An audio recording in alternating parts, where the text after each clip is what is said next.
Rabbits pierce enemies with swords. Knights flee in terror from giant slugs. Foxes and monkeys preach sermons, while people behave like animals. All these scenes are the product of the vivid imagination of book scribes in medieval Europe. Before the advent of printing, masters, mostly monks, would spend hours crafting intricate letters, and when they grew tired of the monotonous work, they would generously embellish the manuscripts with shocking illustrations. Books of that time were works of art in themselves, and the scribes wanted to fill not only the spaces for writing, but also the empty areas that remained around the text. Usually, they would write a large initial letter of the paragraph, or draw grapevines. But over time, these drawings became increasingly complex. These playful pictures, like any other notes in the margins, are called marginalia. In Latin, it translates to located, on the edge.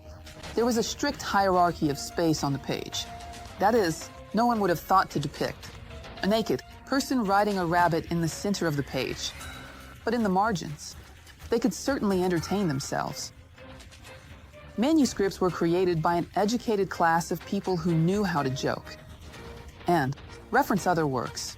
They were very well read. Among medieval memes, there were also trends, sometimes far from modest and decent. There is a major legal treatise, and in the treatise itself, laws. But in the margins, there are naked people with exaggerated sexual organs, blowing horns with their rear ends, and so on.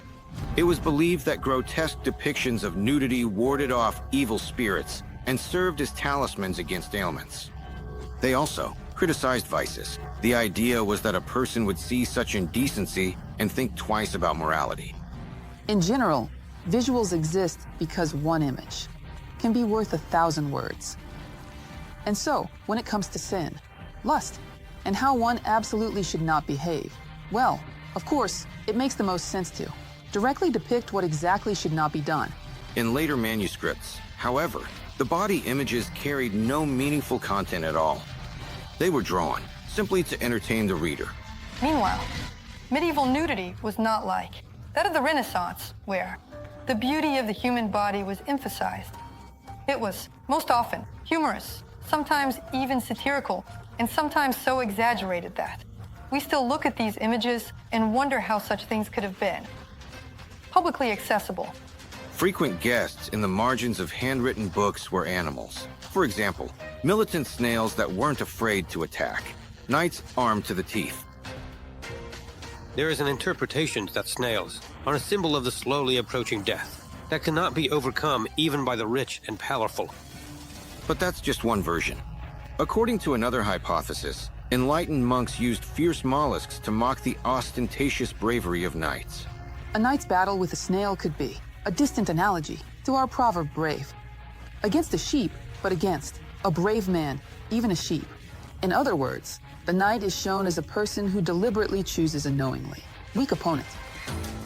Another set of popular heroes in medieval marginalia are hares and rabbits. However, they were depicted not as cute, fluffy creatures, but as real monsters. They would cut people, beat them with clubs, and also drink wine, play the bagpipes, and just fool around. And there is an explanation for this too. The rabbit was considered a symbol of lust, a symbol of debauchery. Therefore, a rabbit killing someone means that the person is overcome by lust. But perhaps more than anyone else in the Middle Ages, cats suffered, and not just from artists.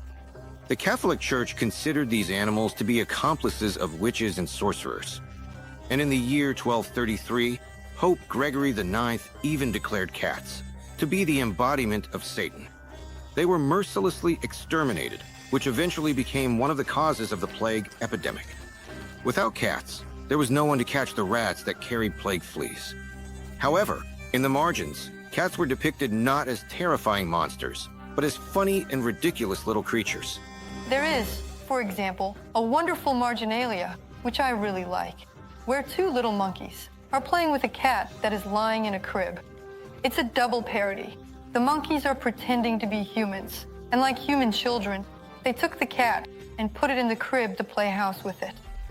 Modern art enthusiasts are equally surprised by scenes of murder.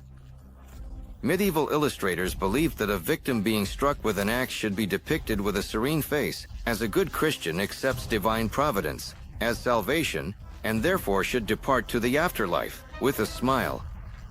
Artists of the 13th to 15th centuries simply did not aim to depict things realistically. This was especially true for religious subjects. The images were meant to show the moral superiority of God over man. The Savior himself, or rather the infant Jesus Christ, also appeared unusual in many medieval icons and paintings. Jesus of that time could not have the features of a child. He had to be mature and adult from birth. Other biblical figures were depicted by medieval artists in equally peculiar ways. For example, the prophet Moses was depicted with horns on his head. The most famous example is Michelangelo's renowned sculpture. But where did this strange tradition come from? It all started after the Vulgate came into use, the Latin translation of the Bible done by Saint Jerome. In the Vulgate, it is said, when Moses descended from Mount Sinai with the tablets in his hands, his face was horned. But this is a translation error, as the word in the original Hebrew could be translated in two ways, as horns, or as radiance, glow. In the original text, Moses' face was shining. Why Saint Jerome decided to translate the word as horns remains a mystery. Everything will change with the arrival of the Renaissance, when the task of artists will be to achieve maximum realism. They will not invent anything new and will base their work on familiar religious themes.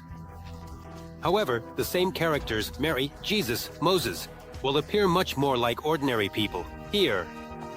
The medieval painters also depicted Christ's disciple, Mary Magdalene.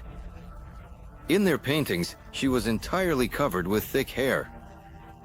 The thing is, according to legend, after the Savior's death, the saint completely renounced all earthly goods. She stopped bathing and changing clothes, and as a result, her attire soon turned into rags. The unfortunate woman might have wandered the world naked. If not for a miracle, a thick mane of hair grew on her body.